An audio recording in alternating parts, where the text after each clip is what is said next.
Student, I am Sonam. Welcome back to my YouTube channel Apna Vidyalaya. आज के इस वीडियो में हम आप सभी को बताएंगे क्लास 10 हिंदी का सबसे महत्वपूर्ण बहुविकल्पी प्रश्न, जो कि आप सभी के इस बार 2024 बोर्ड एग्जाम में 100% गारंटी है, बिल्कुल पक्का आएगा। अगर आप सभी लोग मात्र इन सभी ऑब्जेक्टिव क्वेश्चन को तैयार कर लेते हैं, यहाँ पे हम आपको टोटल 40 इंपॉर्टेंट, जो कि वेरी इंपॉर्टेंट ऑब्जेक्टिव क्वेश्चन है, ठीक है, जो आपके इस बार हिंदी के पेपर में, यानी इस 40 ऑब्जेक्टिव क्वेश्चन को आप लोग मात्र तैयार कर लिए तो आप सभी का इस बार यानी कि 20 नंबर बिल्कुल पक्का है, क्योंकि ये जो ऑब्जेक्टिव क्वेश्चन आता है ये आप सभी के एग्जाम में 20 नंबर का आएगा, 20 ऑब्जेक्टिव क्वेश्चन, ठीक है। और यहाँ पे जितने भी ऑब्जेक्टिव क्वेश्चन हम आपको बताएंगे बिल्कुल वायरल क्वेश्चन है, और ऐसे ही क्वेश्चन जो हम आपको इस वीडियो में बताएंगे, ऐसे ही क्वेश्चन आप सभी के एग्जाम में कंटिन्यू आता है बोर्ड एग्जाम में।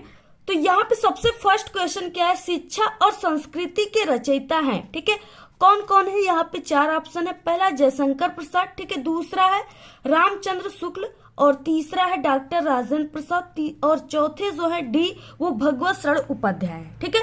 तो शिक्षा और संस्कृति के जो रचयिता है वो डॉक्टर राजेंद्र प्रसाद है।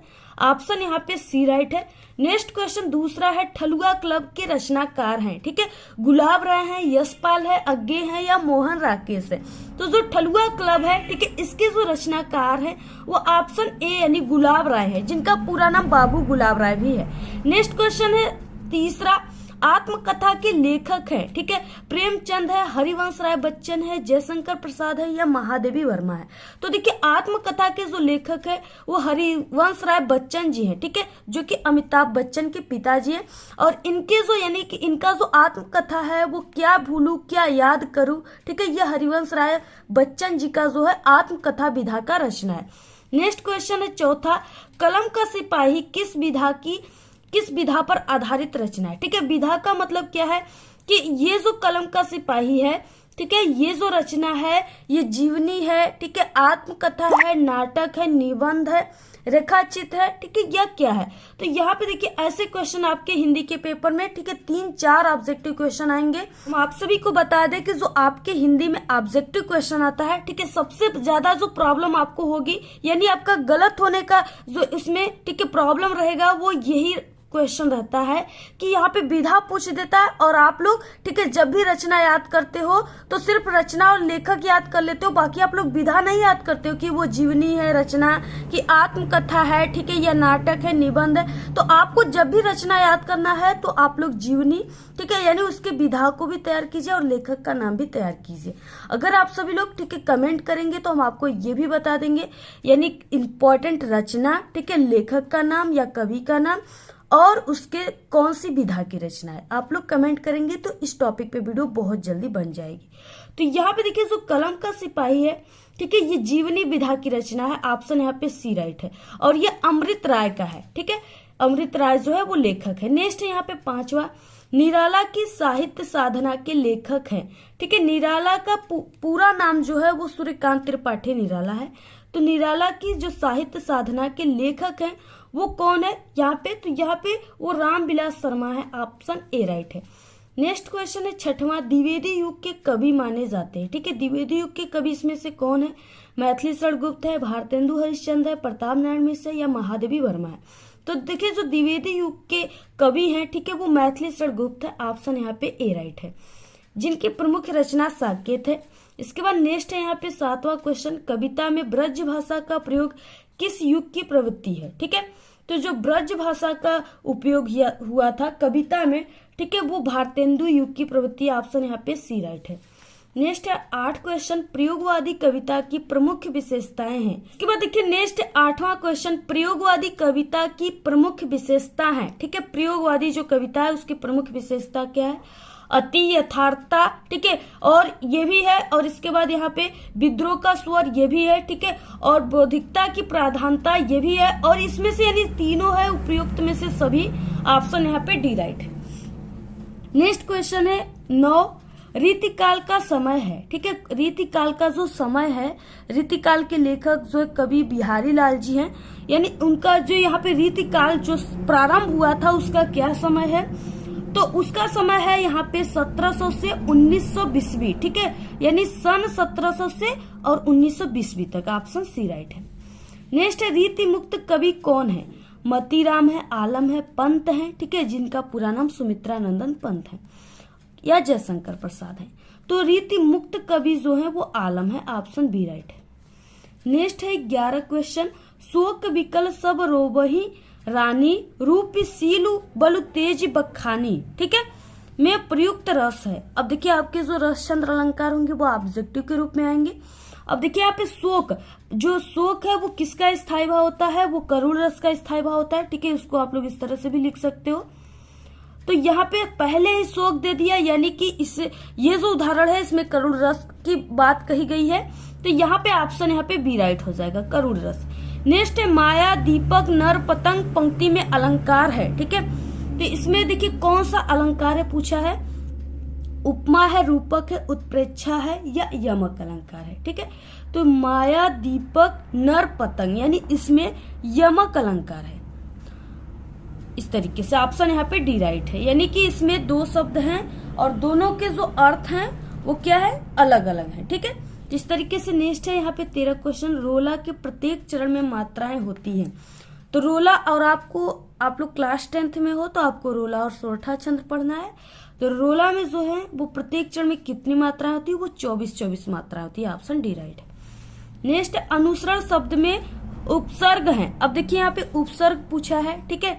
अब देखिए उपसर्ग का मतलब कि यहाँ पे जो वर्ड दिया है इसमें आगे कौन से वर्ड लगे हुए हैं, ठीक है, शब्द लगेंगे। तो इसमें क्या लगा है? अनु लगा हुआ है।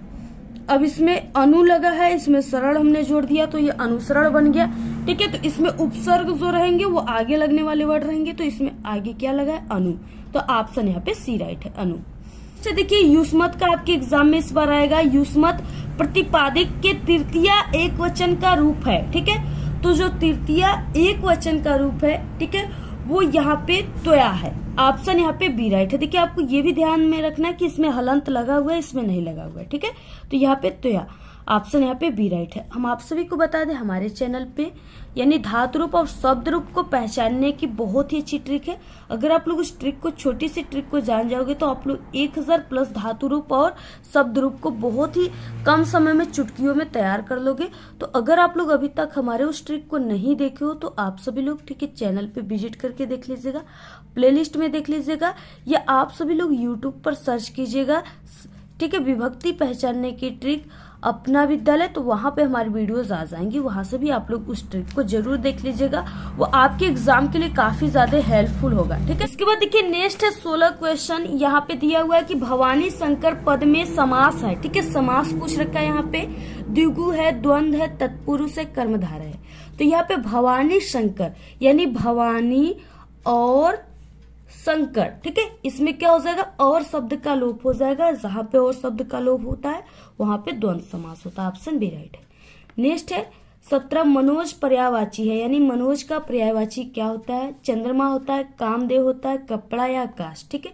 तो मनोज का पर्यायवाची जो होता है वो कामदेव होता है। ऑप्शन बी राइट है। नेक्स्ट क्वेश्चन है यहाँ पे 18, समान स्तर के 2 या 2 से अधिक स्वतंत्र उपवाक्य जुड़े होते हैं, ठीक है, तो वो कौन से वाक्य बनते हैं? यानी मिश्रित वाक्य, मिश्र वाक्य या मिश्रित सरल वाक्य, ठीक है, या संयुक्त वाक्य या कुटिल वाक्य, तो वो संयुक्त वाक्य बनते हैं। ऑप्शन सी राइट है। नेक्स्ट है यहाँ पे अक्रमक, ठीक है, सक्रमक, दोनों प्रकार की क्रियाओं का प्रयोग होता है। दोनों प्रकार के जो क्रियाएं हैं उनका जो प्रयोग होता है वो किसमें होता है, ठीक है, तो वो कर्तृवाच्य में होता है। ऑप्शन यहाँ पे बी राइट है। नेक्स्ट क्वेश्चन है 20, संज्ञा पदों के परिचय में बताया जाता है, यानी संज्ञा के जो पद होते हैं उसके परिचय में क्या बताए जाते हैं, ठीक है, तो वो भेद, लिंग, वचन, कारक, क्रिया के संबंध में, ठीक है। ऑप्शन यहाँ पे बी राइट है। ये तो देखिए 20 ऑब्जेक्टिव यहाँ पे था। इसके बाद देखिए 20 इंपॉर्टेंट ऑब्जेक्टिव यहाँ से शुरू होता है, यानी 21 नंबर का आप लोग समझिए कि यहाँ से ऑब्जेक्टिव क्वेश्चन शुरू होता है। अब पहला इसमें क्वेश्चन क्या है, आकाशदीप कहानी संग्रह के लेखक हैं। ठीक है, तो यहाँ पे देखिए मुंशी प्रेमचंद है, जयशंकर प्रसाद है, या यशपाल है, या चतुरसेन शास्त्री है। ठीक है, तो ये आकाशदीप हो गया। ठीक है, झरना, तितली, ये सब जो इनकी रचना है, कृति है, वो जयशंकर प्रसाद की। ऑप्शन यहाँ पे बी राइट है।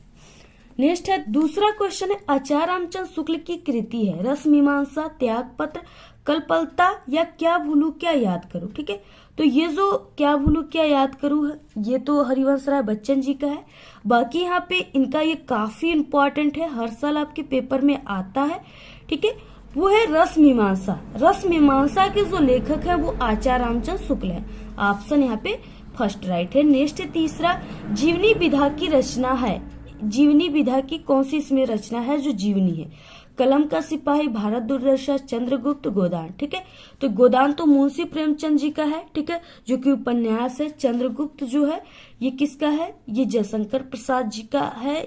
ये चंद्रगुप्त जो है, चंद्रगुप्त हो गया, अजातशत्रु, राजश्री। ठीक है, ये सब जो है ये जयशंकर प्रसाद जी का नाटक है। भारत दुर्दशा जो है ये मैथिलीशरण गुप्त जी का है। बाकी यहाँ पे कलम का सिपाही जो है ये जीवनी विधा की रचना है। ठीक है, बाकी इसमें कोई भी जीवनी विधा की रचना नहीं, कोई नाटक है तो कोई उपन्यास है।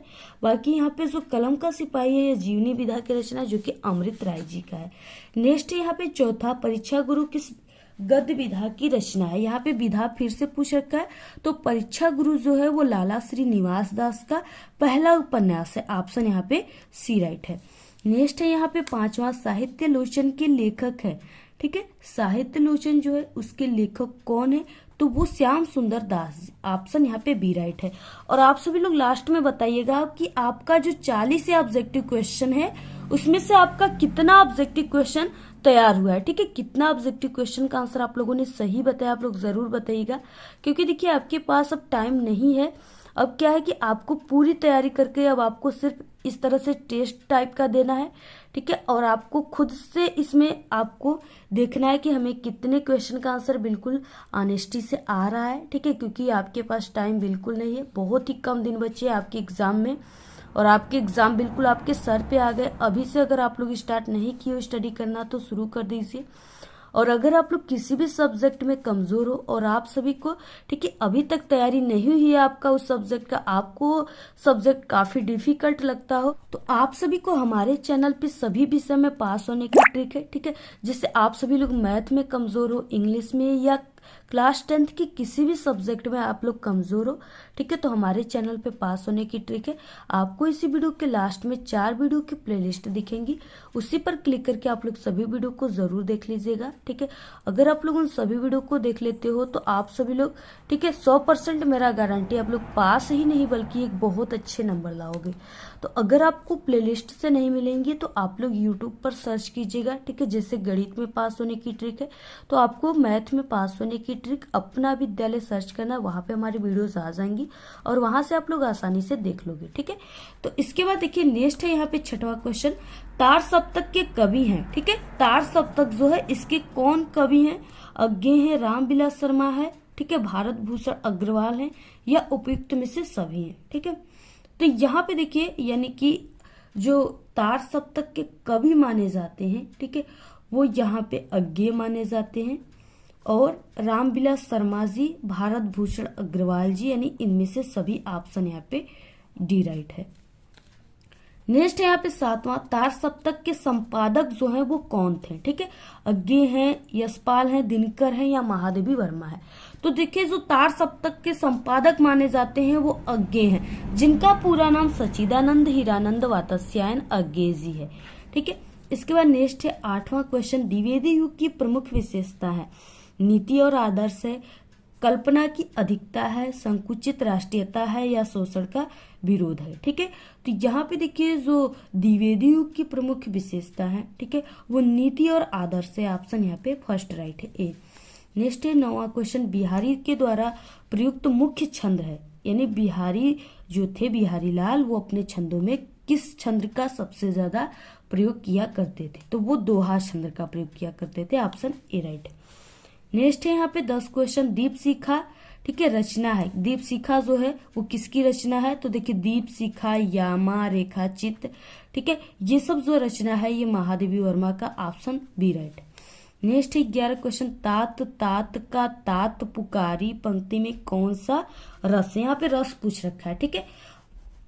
तो यहाँ पे देखिए तात तात का तात पुकारी, यानी कि यहाँ पे शोक का बात कहा गया, दुख का बात कहा गया है, ठीक है, और ये करुण रस है, ऑप्शन यहाँ पे बी राइट है। इसके बाद नेक्स्ट है 12 क्वेश्चन, उपमा अलंकार के कितने अंग होते हैं, ठीक है। तो जो उपमा अलंकार होता है उसका जो अंग होता है वो 4 अंग होते हैं। नेक्स्ट है यहाँ पे 13 क्वेश्चन, किस छंद के प्रत्येक चरण में 24-24 मात्राएं होती हैं, दोहा, रोला, सोठा या चौपाई, ठीक है। तो यहाँ पे चौपाई छंद में हमने आपको अभी ऊपर भी बताया है। नेक्स्ट है 14 क्वेश्चन, सहपाठी में उपसर्ग है, ठीक है, यहाँ पे भी उपसर्ग पूछ रखा है। यहाँ पे वर्ड दिया है सहपाठी, यानी आगे लगने वाला वर्ड क्या है, स है, तो उपसर्ग क्या हो जाएगा, स, ठीक है, ऑप्शन फर्स्ट राइट है। नेक्स्ट है यहाँ पे 15 क्वेश्चन, कौन सा शब्द जो है वो रूप तीनों लिंगों में एक समान बनता है, ठीक है, कौन सा इसमें से शब्द है, ठीक है, जो तीनों जो लिंग है उसमें एक समान बिल्कुल बना रहता है, तो वो है त्यो, ऑप्शन यहाँ पे ए राइट है। नेक्स्ट क्वेश्चन है 16, द्विगु समास किस पद में है। देखिए द्विगु समास जो होता है, हम आप सभी को बता दें, द्विगु जो होता है एक संख्यावाचक होता है, और जो भी उदाहरण में, ठीक है, जो होता है संख्या का बोध हुआ हो वहां पे द्विगु समास होता है। जैसे देखिए द्विगु जो है वो खुद अपने आप में एक द्विगु समास का उदाहरण है।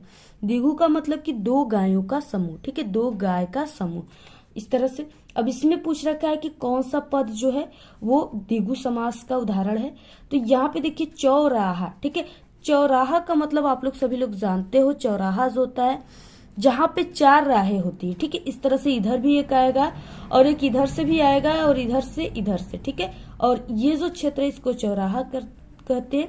आप लोग भी चौराहा जरूर देखे होंगे, ठीक है, और इस तरह से तो इसको क्या कहते हैं, यहाँ पे ये 4 राहों का समूह, एक इधर से आ रही है, एक इधर से, 4 राह है, तो इसको चौराहा कहेंगे। और इसमें क्या है, संख्या का बोध हुआ है क्योंकि 4 आया है। इसके बाद नेक्स्ट है यहाँ पे 17, गंगा का पर्यायवाची शब्द है, ठीक है, भागीरथी, घोड़ा, इंद्र, कुबेर, तो भागीरथी जो है ये गंगा का पर्यायवाची है। 18 क्वेश्चन है, उसे दफ्तर की नौकरी से घृणा थी, रचना की दृष्टि से वाक्य भेद है, ठीक है, यहाँ पे निषेधवाचक है या यहाँ पे सरल वाक्य, संयुक्त वाक्य या मिश्र वाक्य है, ठीक है, तो यहाँ पे कौन सा वाक्य है, सरल वाक्य, ऑप्शन यहाँ पे बी राइट है। नेक्स्ट है वाच्य का संबंध है, ठीक है, जो वाच्य उसका संबंध किससे है, तो वो क्रिया के रूप में, ऑप्शन बी राइट है। नेक्स्ट ये देखिए जो है 3 जो है, ठीक है, ये बिल्कुल न्यू क्वेश्चन है इस बार आपके एग्जाम में, तो आप सभी लोग को इसको भी समझना है, इसको भी तैयार करना है। वाक्य में स्थित पदों का जो है व्याकरणिक परिचय कहलाता है, ठीक है, जो व्याकरणिक परिचय है वो क्या कहलाता है, तो वो पद परिचय कहलाता है, ऑप्शन यहाँ पे सी राइट है। तो इस तरह से ये जो है ये 40 वेरी ठीक है मोस्ट इम्पॉर्टेंट क्वेश्चन है, ठीक है, जो आप सभी लोग इसको बिल्कुल तैयार कर लीजिए, चाहे जैसे आप लोग तैयार कर लो, लेकिन आप लोग जरूर तैयार कर लीजिए, क्योंकि ये आप सभी के इस बार 2024 बोर्ड में बिल्कुल 100% गारंटी पूरे के पूरे ये क्वेश्चन आपके एग्जाम में आएंगे, ठीक है, क्योंकि ये सब जो क्वेश्चन हम आप सभी लोगों को लाते हैं बहुत ही मेहनत से लाते हैं, क्योंकि ये आपके हर साल जो बोर्ड के पेपर चलते हैं ना उसमें से ये सब क्वेश्चन आपको छाट कर हमने चुन कर, ठीक है, यहाँ पे लाते हैं, जो कि आपके एग्जाम में जो हर साल आता है आपको टाइप पता चले कि किस टाइप के क्वेश्चन हमारे एग्जाम में आते हैं, ठीक है, यानी एक तरह से ये आपका अंसाल पेपर की तरह, आप लोग इसको जरूर सॉल्व कीजिए। और इसी तरह से हमारे चैनल पे डेली, ठीक है, ऐसे ही 40, 50, 60 ऑब्जेक्टिव क्वेश्चन सभी सब्जेक्ट के आएंगे, आप लोग चैनल को तुरंत सब्सक्राइब कीजिए। और आप सभी लोग इस वीडियो को अपने सभी दोस्तों में व्हाट्सएप ग्रुप पे, टेलीग्राम ग्रुप पे जरूर शेयर कीजिए, ठीक है, ऐसी ही वीडियो आप लोग को डेली अगर देखना है तो चैनल को सब्सक्राइब कीजिए। और क्या है कि आप सभी लोग, ठीक है, और इस तरह से अगर आपको हिंदी का या क्लास 10th के किसी भी सब्जेक्ट का आपको मॉडल पेपर चाहिए पूरे के पूरे आंसर के साथ, तो आप लोग ज़रूर कमेंट कीजिए, हम आपको तुरंत वीडियो प्रोवाइड करा देंगे। और हमारे चैनल पे हिंदी की कॉपी कैसे लिखे 2024 बोर्ड में जिससे आपका 95% आए, इस पे वीडियो आ चुकी है। अगर आप लोग नहीं देखे हो, ठीक है, तो आप लोग ज़रूर हमारे चैनल पे विजिट करके देखिएगा या आप लोग सर्च कीजिएगा, ठीक है। जो भी टॉपिक आपको चाहिए आप लोग सर्च कीजिए यूट्यूब पर, उस टॉपिक का नाम लीजिए और हमारे चैनल का नाम अपना विद्यालय, जैसे बोर्ड एग्जाम में कॉपी कैसे लिखे अपना विद्यालय, तो वहाँ पे हमारी वीडियोस आ जाएंगी, वहाँ से आप लोग आसानी से देख सकते हो, ठीक है। तो इस तरह से आप लोग वीडियो को शेयर कीजिए, अपनी अच्छी अच्छी प्यारी प्यारी कमेंट करना बिल्कुल ना भूलिए। तो आज के इस वीडियो में सिर्फ इतना ही। आपको ये वीडियो कैसा लगा? अगर वीडियो पसंद आए तो एक बड़ा सा लाइक कर दे, चैनल पे नए तो सब्सक्राइब करके बेल आइकन को जरूर प्रेस कर दे। और हमारे चैनल पे बोर्ड एग्जाम से रिलेटेड सभी ट्रिक और टिप्स की वीडियो है, अगर आप लोग नहीं देखे हो तो एक बार आप लोग हमारे चैनल पे विजिट जरूर करें। आप लोग इस वीडियो को अपने सभी दोस्तों में शेयर कीजिए, कमेंट करना बिल्कुल मत भूलिए। Thanks, all the very best, bye bye.